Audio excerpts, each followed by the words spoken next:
Hey everybody, welcome to this month's Perspective webinar and wanting to wish you all happy June. My name is Angela, I work here at Winona, and I'm here with Dr. Green, who is going to take it away. Hi, my name is Mike Green. I'm an OBGYN. I'm also the Chief Medical Officer of Winona, and for some of you, your personal doctor on Winona.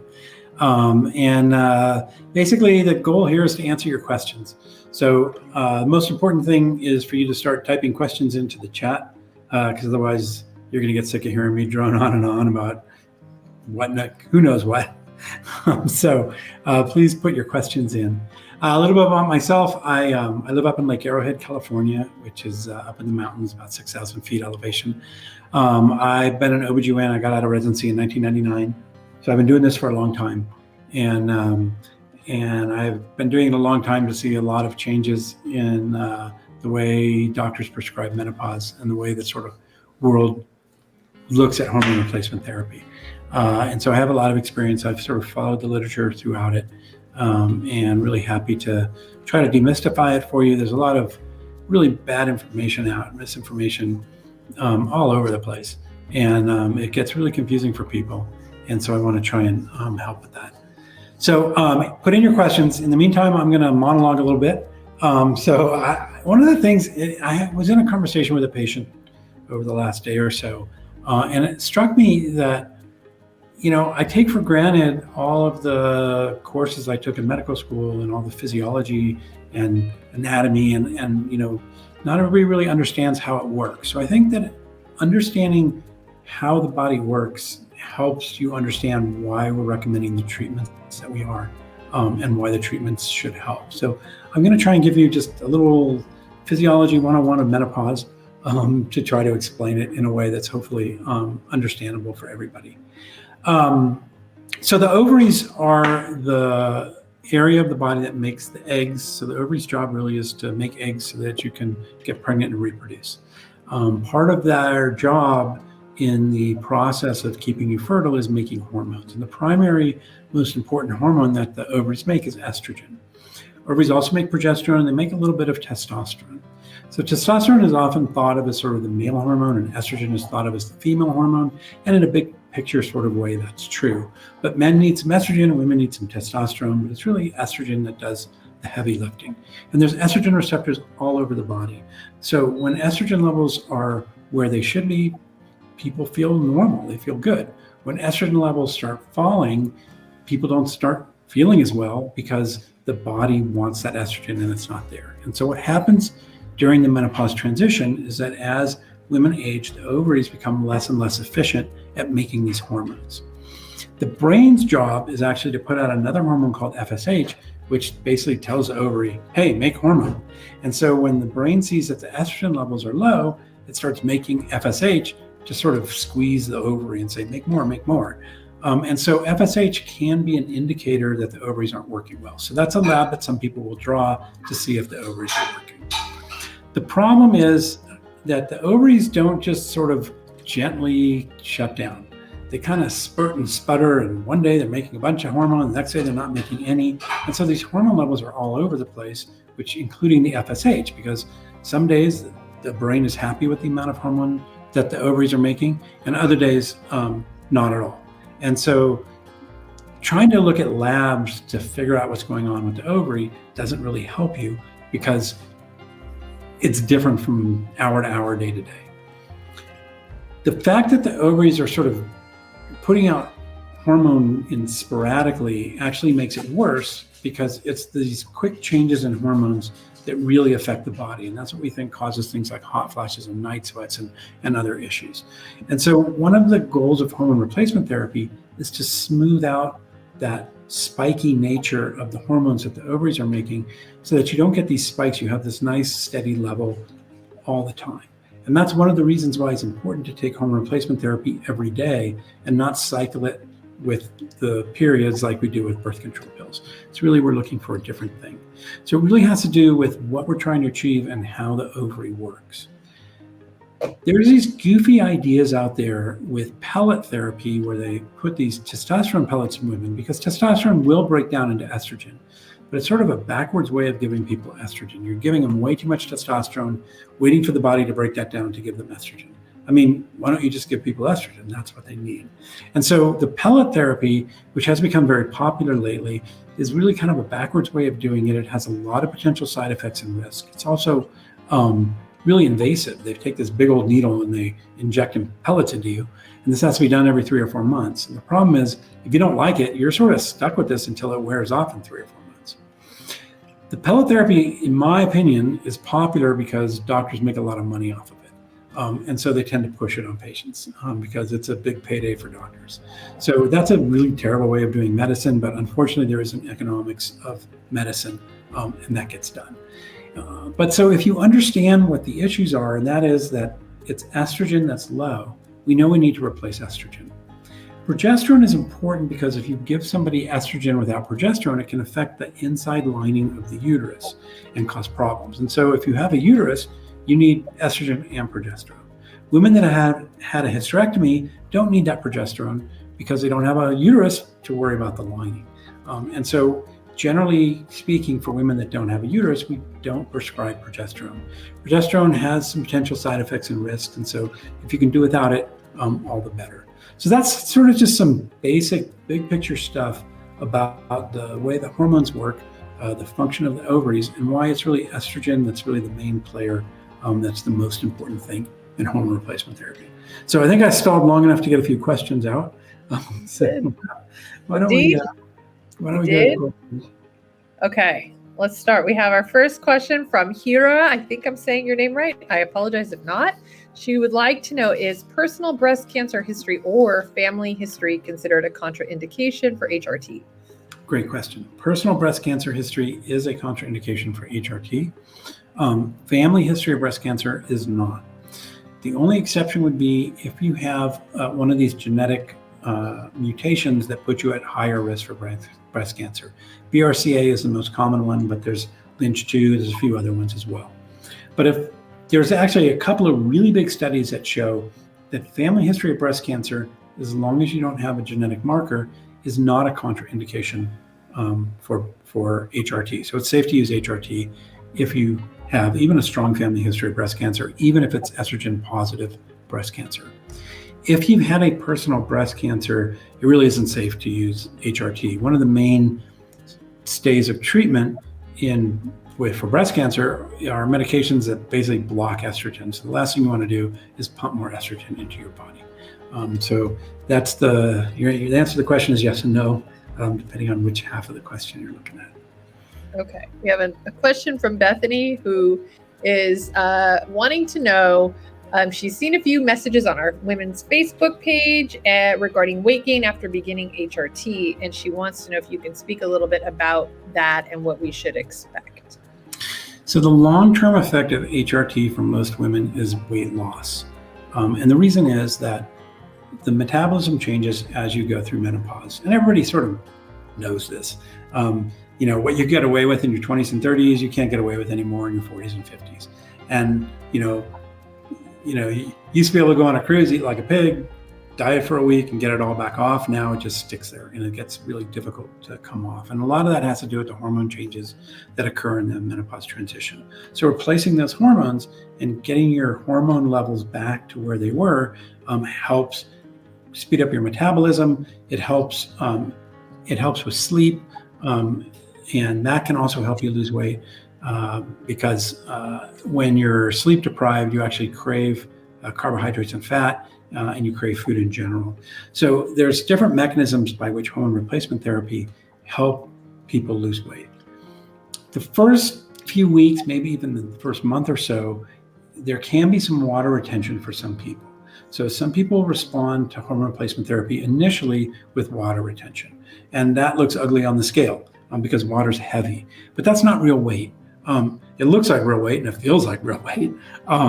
Nobody wants to be puffy and nobody wants to see the scale go up, but it goes away on its own, usually after the first month or so, without really doing anything.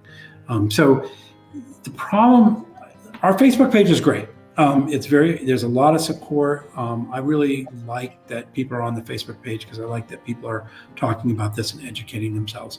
But you have to understand with social media, there's what's called a reporting bias. In other words, people that are unhappy are much more likely to make a post on social media than people that are happy. So if everything's going great, you tend not to open up your Facebook and make a post. Hey, everything's going fine, because that's boring. If something horrible happened to you, everybody wants to hear about that, and that becomes a very popular post. So when you look at any social media, you can expect that the more negative, the more exciting kind of things are going to be much more popular posts. So it doesn't mean that people didn't experience that, but the vast majority of people don't experience weight gain, actually experience weight loss. But again, those people are less likely to report that on Facebook. Okay. Erin has a question. She says, can lack of hormones due to menopause cause blood work to be super off in the course of a year? Liver enzymes are 7 times more than last year. My calcium levels are slightly elevated, glucose slightly elevated. Never have had a problem with any of these ever. The hormone levels are the only thing that changed in my life over the past year. So trying to figure out what caused everything to go haywire. So no, the menopause transition should not cause your liver enzymes to go up 7 times. So something else is going on. Hormone replacement therapy can bump the liver enzymes up a little bit, but you're not even talking about hormone replacement therapy. You're talking about going through the menopause transition. That should not make your liver do that. So that you really need to see your regular doctor about that. And they need to do an evaluation to see why your liver is acting that way. There's a lot of different things, and I'm not an internist, but that is something that needs to be looked at. But I wouldn't just sort of brush it off and say, oh, that's my hormones, because it's not.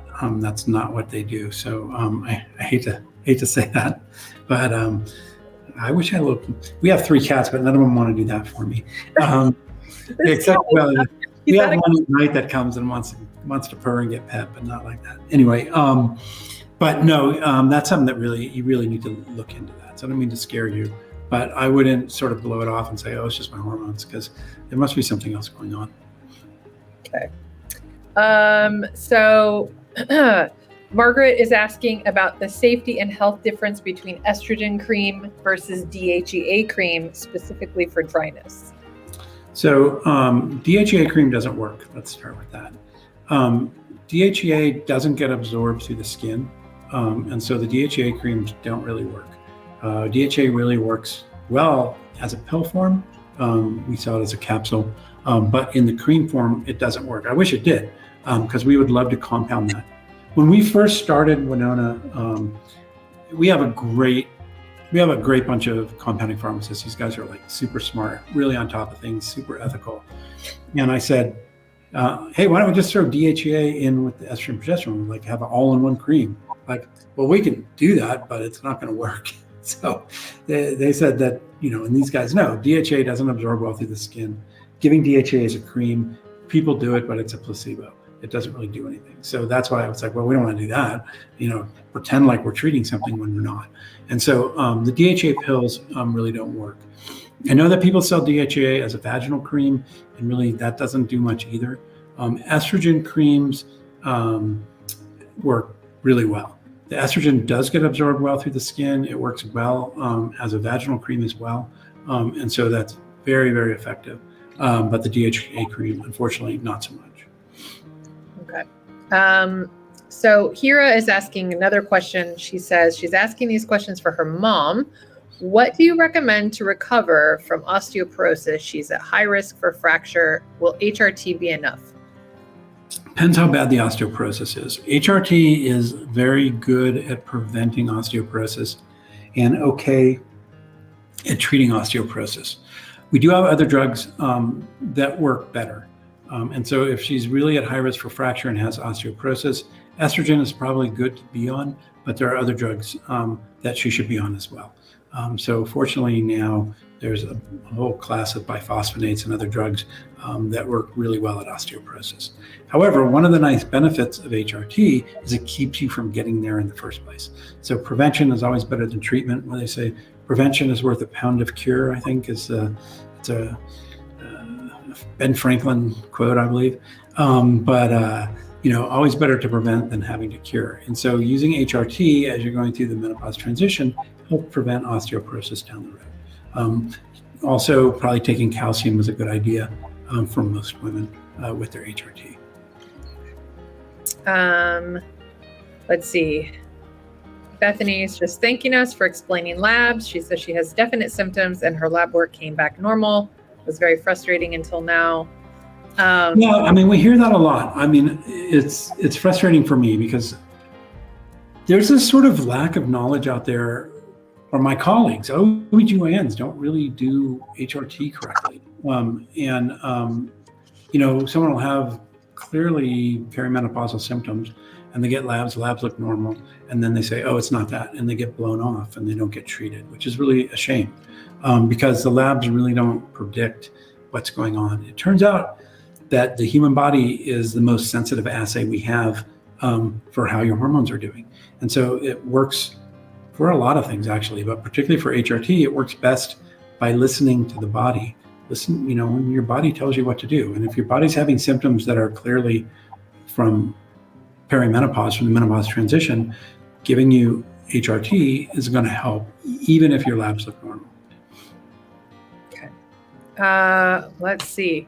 Our next question is about progesterone. Is it true that progesterone can help with sleep?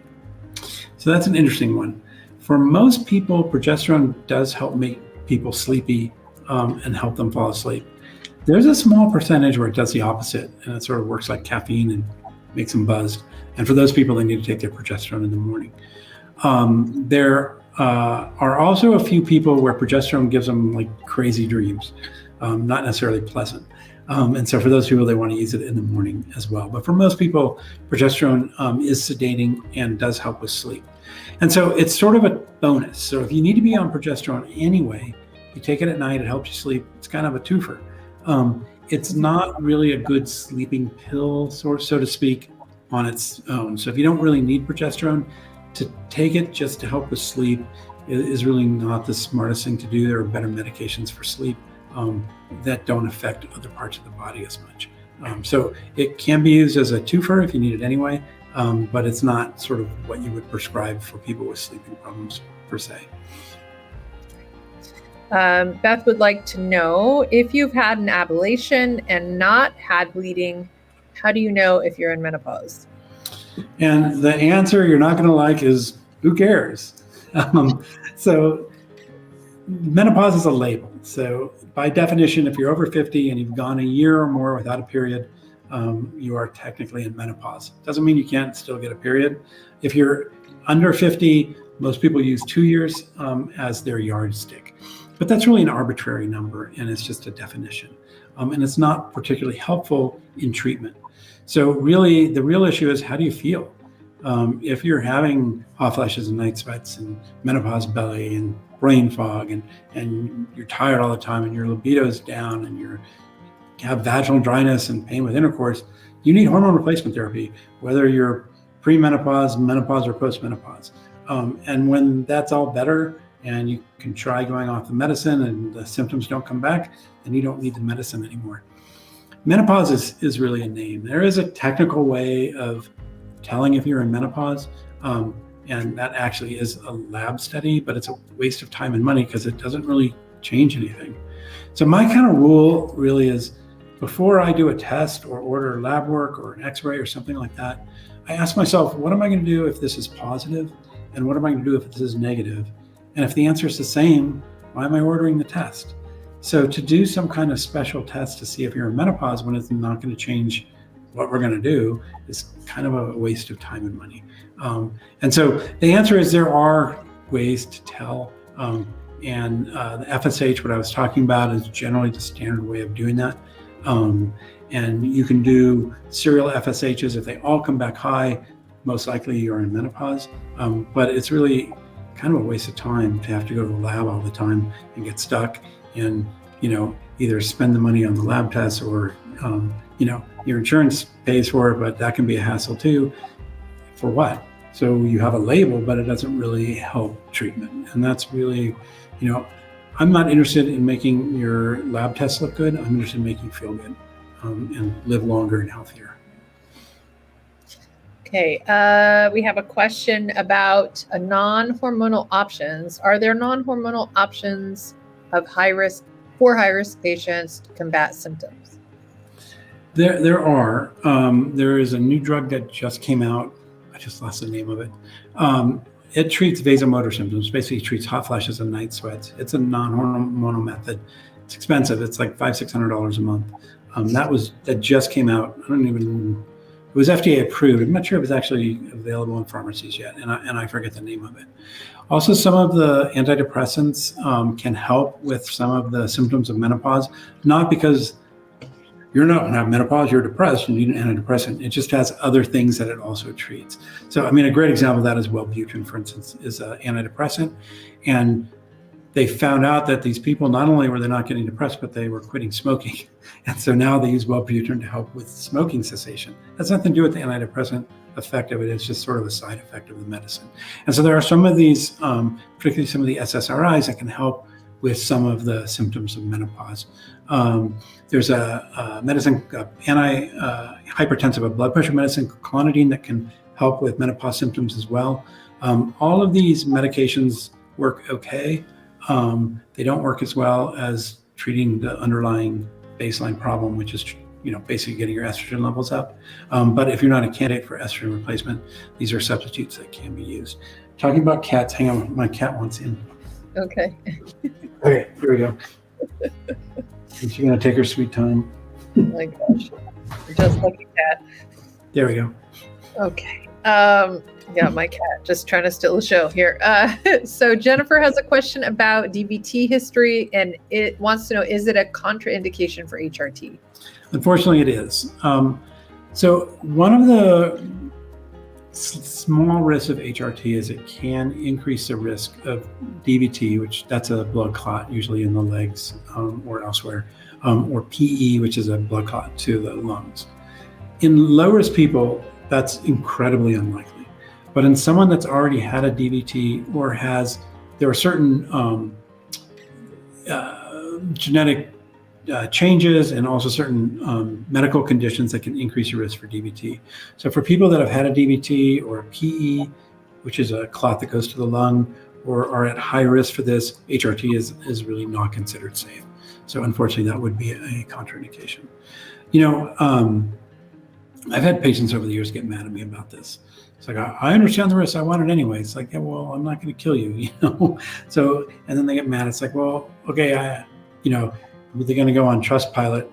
Great company, made my hot flashes go away, but killed me. So that's kind of not what we want, right? That's not the 5-star review we're looking for. So safety is the top priority. As your doctor, my job is to protect your health. And even though we're doing this online through telehealth, I'm your doctor. And I'm absolutely, that's what I do, is make sure that you stay healthy. And so my absolute top priority is to protect your health and not do anything that would hurt you.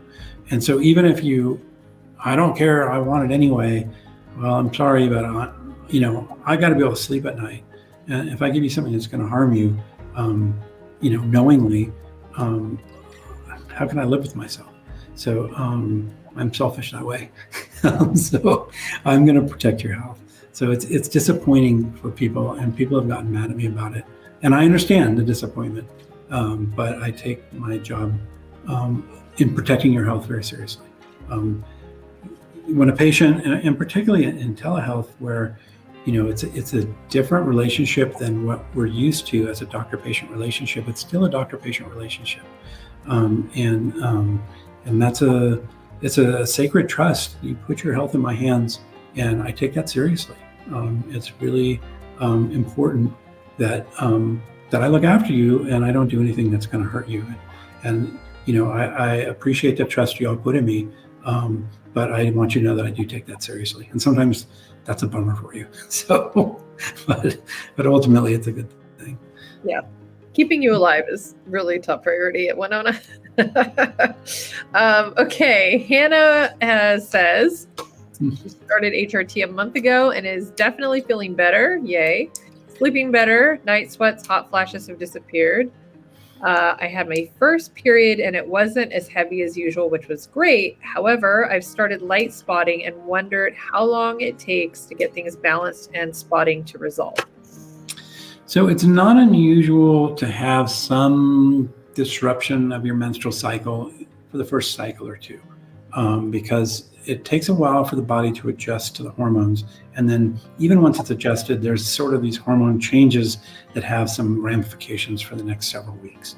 So I don't worry about people that have abnormal bleeding in the first month or two of treatment. I mean, I understand it sucks. It's, annoying. But again, it's not dangerous. And it almost always levels itself out. And so after the first couple months, I really expect your periods to go back to whatever your normal is. I mean, hopefully they'll be a little bit improved, lighter, that kind of thing. But if you normally have regular periods, I expect that to return after the first couple of cycles. And if it doesn't, then, occasionally there's some underlying problem that you didn't know about, and the hormones can uncover that problem. And so if after several months it's not going away, you really need to take a look, usually with an ultrasound. Is there a polyp in there or something else that's making you bleed? Just to make sure there isn't something else going on, because we certainly don't want to miss that. But at the beginning, what you're experiencing right now is actually very normal. And, you're a month in, within another month, things should, your cycle should be getting back to normal. And I don't think you're going to have the annoying spotting anymore. Okay, Erica says, I have PCOS and I've had premenstrual symptoms since my 20s. I also have no uterus and only one ovary.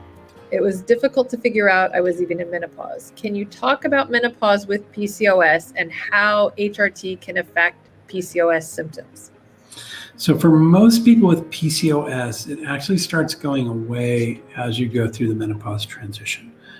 Because PCOS is generally a situation where you have an estrogen predominant environment, and the ovary isn't cycling. Excuse me. So that's why I was going to drink a little soda. I should get back to my water instead. That's what happens when the ovary, it keeps the ovary from cycling well.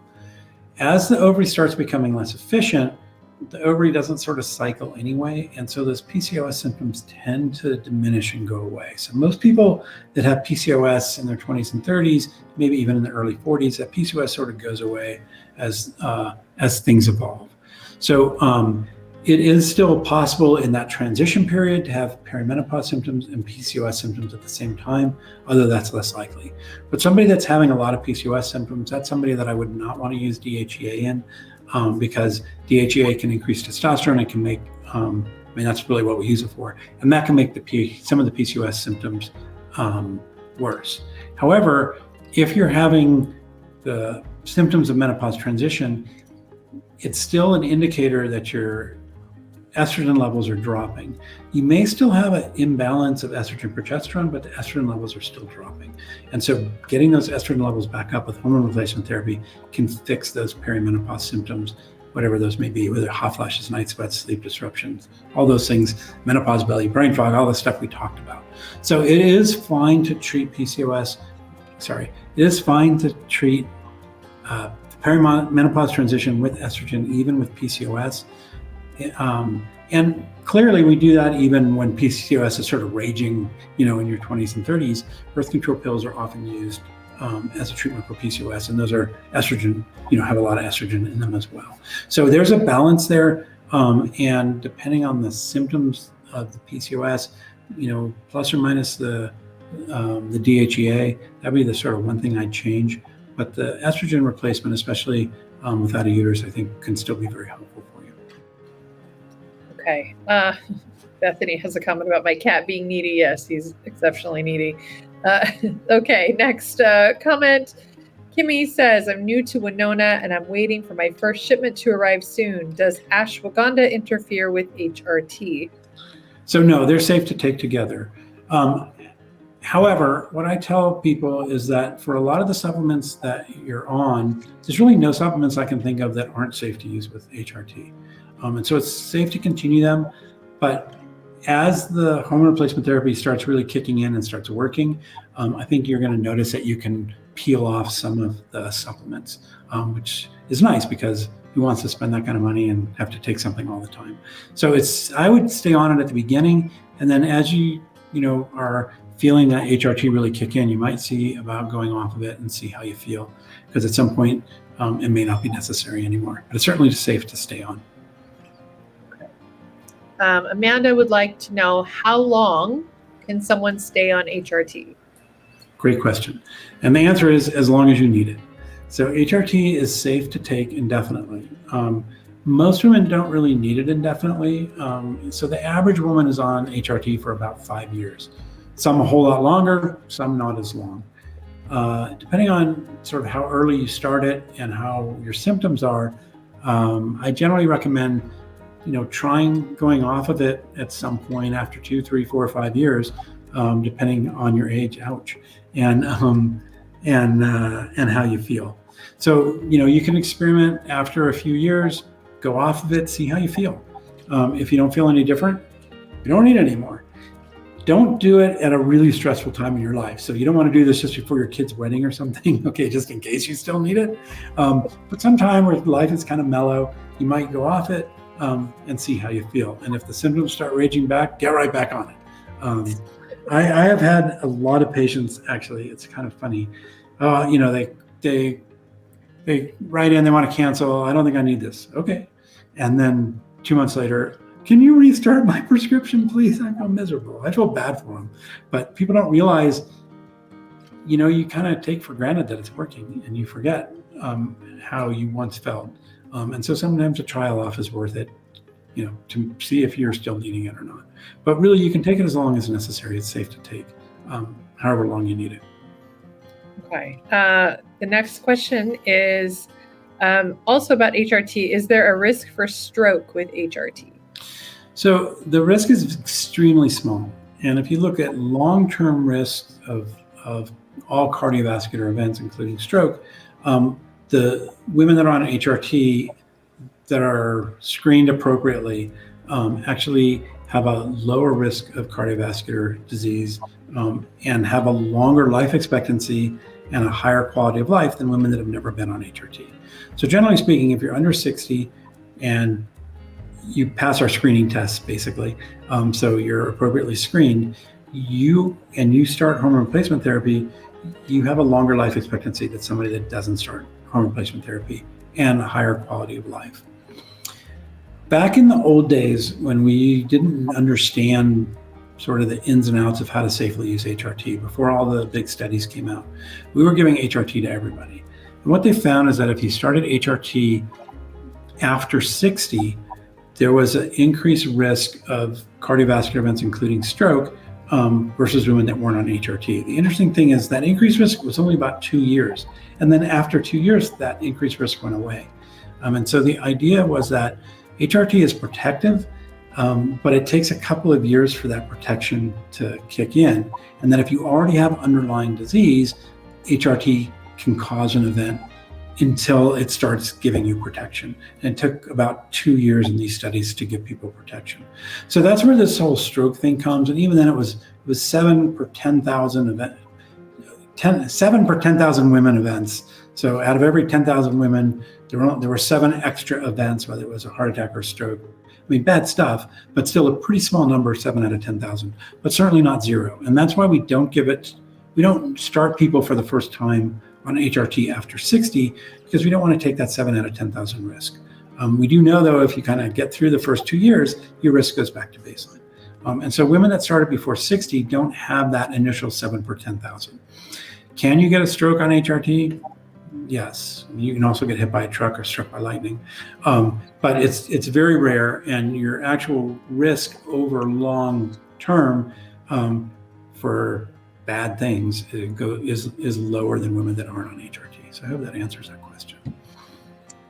Okay.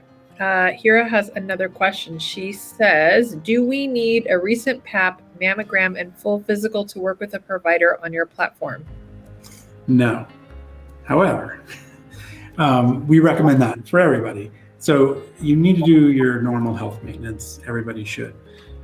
This has been one of my things from the beginning. Since I was in residency, I actually got into, I remember getting into a debate with one of my attendings over this. I don't hold people hostage over their health maintenance. So my job is to educate you, but I'm not your mom or your teacher or your principal. And so, you have a right to refuse or not do your health maintenance if you don't want to. It's kind of like, look, you probably ought to get your car's oil changed, but I'm not going to take your driver's license away from you if you don't get your oil changed. So you should be getting your PAPs and your mammograms, and you should have a regular physical exam. I recommend every year because it'll help you live longer and live healthier, and that's important. But I'm not going to use HRT as a weapon and withhold it from you to manipulate you into getting this stuff done. I don't think that's appropriate. So my job again is to educate and say, yeah, you really should get this done. Let's get you started and let you get you feeling better. But in the meantime, you probably ought to, do the basics. So that's my philosophy. Not everybody agrees with me. And there are people that will withhold HRT unless you've gotten all these things done. I personally think that's manipulative and not really fair. But I understand their point of view too. Again, they think they're doing a good thing and in looking after people's healthcare that way. So I don't think they do it out of I don't think they do it from a bad heart. It's just a different philosophy. But the philosophy at Winona is you're a grown-up and you can decide how often you want to get this stuff done. But we're not going to withhold treatment based on it. Now, the exception is, I actually got into an argument with a patient over this a few months ago. Let's say something pops up. And so I had a patient, all of a sudden she felt a breast mass. It's like, well, you need to get this taken care of. And then there was this whole thing where she didn't want to get the studies done to get it taken care of. It's like, well, hopefully this is nothing. But if it's an early cancer, the HRT is going to make it worse. And so I said, I don't feel comfortable giving you the HRT until you get this looked after because I don't want to make you worse. That's different than saying, well, if you don't get your preventive health care, I'm not going to give you something that you need. So there's a nuance and a balance there. And everybody draws a line where ethically they think they need to. But that's kind of where I've drawn the line. So I hope that makes sense. Alicia says her Winona doc advised her to take a break from treatment after 6 months of no weight loss, even after one dose increase. She's not on DHEA, caused bad acne. Will another increase in the dose help with weight loss? She says she's active and watches what she eats. So maybe not. You get to a certain dose of HRT where if this was going to work, it would work by now. And so I've had similar conversations with patients. It's like, look, I can increase your dose, but the truth is that the dose you're on, if this was going to do the trick, it would have done the trick. And increasing the dose isn't really going to help much. So it's time to start looking at other things. Have you had your thyroid checked? Is there something else going on with your metabolism? Is your diet really as low calorie as you think? I can tell you, it's a long time ago, but I remember when MyFitnessPal came out, which is an app for your phone that tracks calories. And I was shocked how many calories I was eating when I thought I was eating, I thought I was eating 1,800 calories. And when I actually tracked everything I put in my mouth, like, oh, well, I guess that, those chips I grabbed, 3 chips as I walked past the kitchen and stuff, that stuff adds up. Hershey's Kiss I popped in my mouth. And you don't think about that necessarily. So that's another exercise that can be done. Spend 2 weeks really anally tracking everything that goes in your mouth. And you might be surprised that your calories in it may actually be higher than you think. The other thing is that for some people, they need really a surprisingly low amount of calories to lose weight. So there can be a lot of issues that aren't HRT.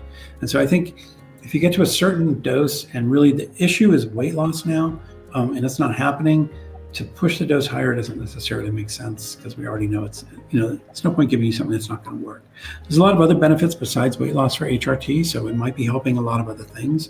And so it's probably may or may not be worth staying on it. But if the only issue is weight loss, there's a dose where there's no point going beyond that. Okay. Let's see. So we have a nice thank you from Beth, who says, thank you for this great information. It's surprising that her personal doctors don't go into this detail. They just say exercise more and less calories. The only symptoms that she's have been weight gain and less energy. She's almost 55, had the ablation 8 years ago for heavy periods. Weight gain just appeared about 2 years ago with really no other lifestyle changes. So in defense of your doctor, I'm going to give you a defense, then I'm going to give you a criticism. So in defense of your doctors, medicine has really changed, and particularly the corporatization of medicine. In the office, you know,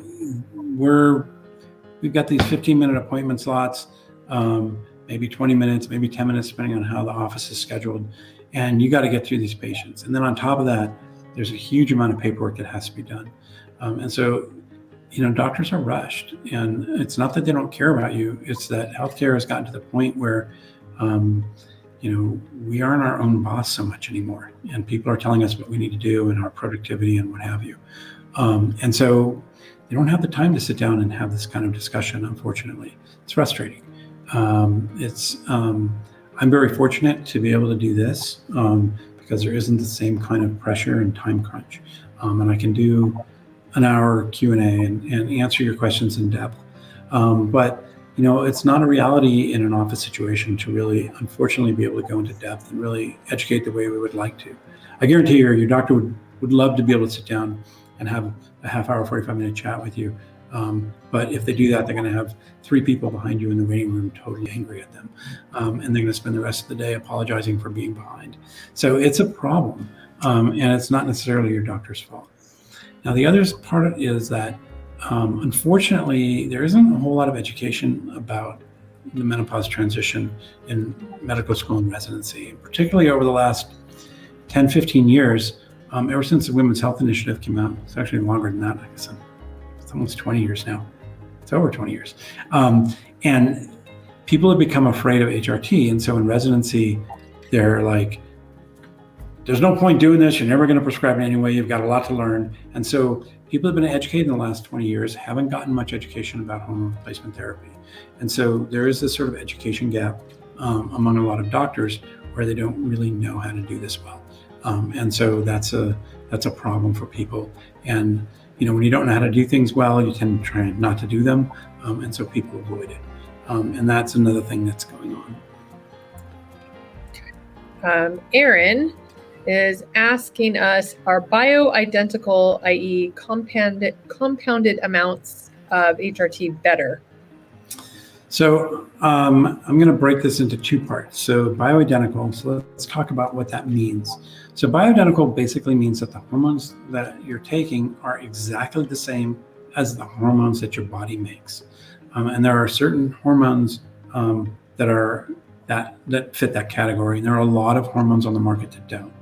So Premarin is sort of the big estrogen, and that's not a bioidentical hormone. It actually comes from horse urine, pregnant mare urine, Premarin. And there's a lot of synthetic hormones, estrogens, particularly, well, also progestins, that are made in the laboratory that aren't exactly the same. And in my opinion, those don't work as well. My experience is that they don't give you as much benefit, and they have more side effects than bioidentical hormones, as you would expect. I mean, if you give your body what it's designed to run on, it's going to run more smoothly than if you give it something that's similar but not exactly the same. So when we say bioidentical, that's what we mean. There's this other part of it, and that is the compounded hormones. And so our creams are compounded. And what that means is that our pharmacists are basically taking the base bioidentical hormone and they're mixing it up in cream form to specifications that I give them that are really designed specifically for your issues. If dosed correctly, I think the creams don't work any better or any worse than the pills or the patches, but they do work really well. The point is, if dosed correctly. And so there's more options in how we can compound medicine than how medicines come as a pill or a patch. And so sometimes it's not as easy to get the dosing right. On the other hand, I've had patients that don't do well on pills. We switch them to the compounded creams and they do fabulously. I've had patients that don't do well on the creams, which switch them to pills, they do fabulously. So for some reason, it seems that some bodies respond better to one or the other, and sometimes there's a bit of trial and error. Dr. Brown, Dr. Kat, she likes to say it's like, trying on clothes. Sometimes you have to try on different styles to see what fits you best. And sometimes that's the way it is with medication as well. So there's different styles of medicine. They all have kind of their own pluses and minuses. The nice thing about our compounded creams is because we're making them ourselves, we're able to keep costs down. So they're much less expensive than the patches. They're a little bit less expensive than the pills. And I don't know about you, but I always feel, hey, if something's less expensive and it works just as well, I might as well go for the less expensive thing. That's kind of my thing when I'm in a restaurant. If I have two items and I can't decide which one I want, I'm like, I might as well go for the less expensive one. Why not? Let that break the tie. If it works just as well, you might as well go for something that's less expensive. And in general, the creams tend to be less expensive, which I think is a benefit, as long as they work as well. And for most people, they work at least as well, if not better. Okay. Beth would like us to explain what is the HRT for Winona made from? So it's all plant-based. Until recently, it all came from wild yams. Maybe 6 months ago, I can't remember exactly. All of a sudden, there was this bizarre wild yam shortage on the world market. It's kind of weird. And so they basically had to scramble, and they found other root vegetables that also worked. And so we used to say these are from wild yams. Now we can't say that because of this weird shortage. But they're all plant-based. It's really the same thing. The important part is the final molecule. You want to make sure that's exactly the same as what your body makes. That's what makes it a bioidentical. So these are all plant-based. They're not synthetic. They're not coming from horses. And they're exactly the same as what your body makes. It used to all come from wild yams. Now they may or may not, depending on the supply chain, apparently, which I think is kind of bizarre, but that's the way it is. Okay, Amanda would like to know if Winona is able to treat someone in any state. Not quite. We're working on it. So one of our goals is to be in all 50 states in about a year from now, by beginning of Q3 of 2024. You'd be surprised how difficult this is. So every state has its own laws. We have to make sure that we follow the laws, both for the doctor, for prescribing, and also for the pharmacies. It's very complicated. And so I work with Dan, who runs the pharmacies. He and I do our state expansion. We pour over the laws and see what we need to do to get into different states. In fact, it's kind of cool. Dan is pretty plugged in Idaho, and we got Dan basically was able to lobby the state legislature. He's apparently friends with the governor, and we got the laws passed in Idaho to make it easier for us. So July 1st, we're going to be in Idaho. That's when the laws change, and we were responsible for that. So it's pretty exciting. But so we're working on it. Right now, we cover, we're in 19 states, but those 19 states cover over 2/3 of the US population. So we're getting there, and we're hopeful that in the next quarter or so, we'll have that up to about 80%. So we are expanding. And like I said, we're trying to knock off the states as we can, but we have to do everything. We're a legitimate company. We follow the law, and we do it right. And so, that's hard. And so we're working on it. Okay. I think we have a lot of questions still on sort of the topic of what's available when and how do we get it. So Jessica says, is this available from my doctor, or can we only get it through an independent company? So the compounded creams, most doctors don't know how to prescribe this and don't have access to a compounding pharmacy. I can tell you, before I got involved with Winona, I was that way. And in fact, so I live in a small town. I actually went to high school here, and then my wife and I moved back here about 4 years ago. And so if you asked me in high school what I wanted to be when I grew up, I tell you, I want to be a doctor and see patients in Lake Arrowhead. So when we moved back up here, even though I didn't need to work, I got in touch with the hospital. And so I see patients a couple half days a month at our rural health clinic up in Lake Arrowhead, mostly for fun, to be part of the community. But in that situation, I can't prescribe compounded creams. I don't have access to a compounding pharmacy. So if you're looking for the compounded creams, it's going to be a lot easier to get it from Winona. If you want a pill or a patch, your doctor has the ability to prescribe that. Whether they're willing to or not, is a whole nother thing. So you may or may not be able to get it from your doctor, depending, kind of like we talked about, your doctor's comfort level. I can tell you in California, the Kaiser system as a blanket doesn't believe in HRT.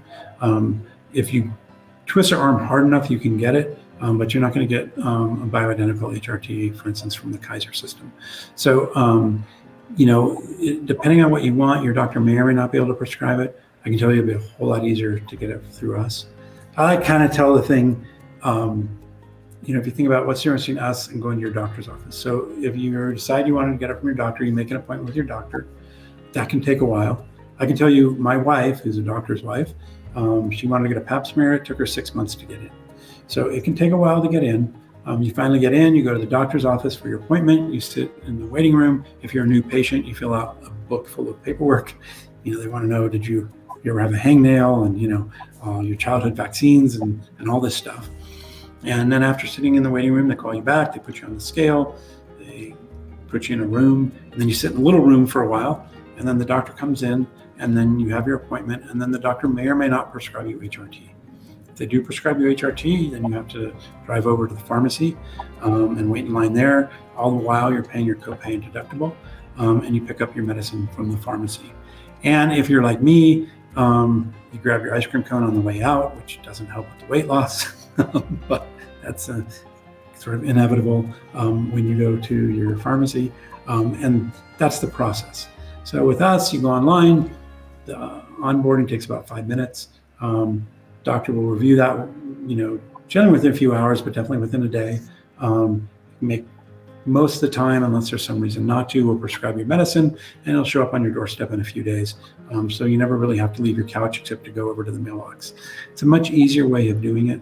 And so you may be able to get it from your doctor, but why would you want to? It's a lot easier to get it from us. We have a question about HRT. With help from HRT, does the quote menopause belly actually go away, as in weight loss, or does it just redistribute to other areas, resulting in a more normal body shape, but not really weight loss? For most people, it goes away as weight loss. It's just that as people go through the menopause transition, the fat tends to deposit more in the middle than it used to before menopause. So it actually should come off as weight loss. And also, the weight should come off from the belly. Okay. We have a question about insurance. Does Winona accept insurance, or is it all out of pocket? So we do take HSA and FSA cards. So if you have an HSA or an FSA account, that's the easy way to do it. You just load that up as your credit card, and we take that. We don't bill insurance, and we don't fill out insurance paperwork for you, but we have had patients successfully put in their own claims to insurance. We have receipts that are specifically designed for the insurance you can download. And so it is possible that you can get reimbursement from your insurance. Every insurance is different. Everybody has the nuances of the insurance are insane. Practices have like a specific person they hire full-time just to deal with these insurance nuances. So we do not do insurance for you, but some people, depending on your insurance plan, are able to get reimbursement. But basically, it'll be out of pocket unless you have an HSA, FSA card, and then you can seek reimbursement. And it looks like the next question was answered in the chat. Yes, we are in Ohio, Amanda. And we have a good question about spironolactone.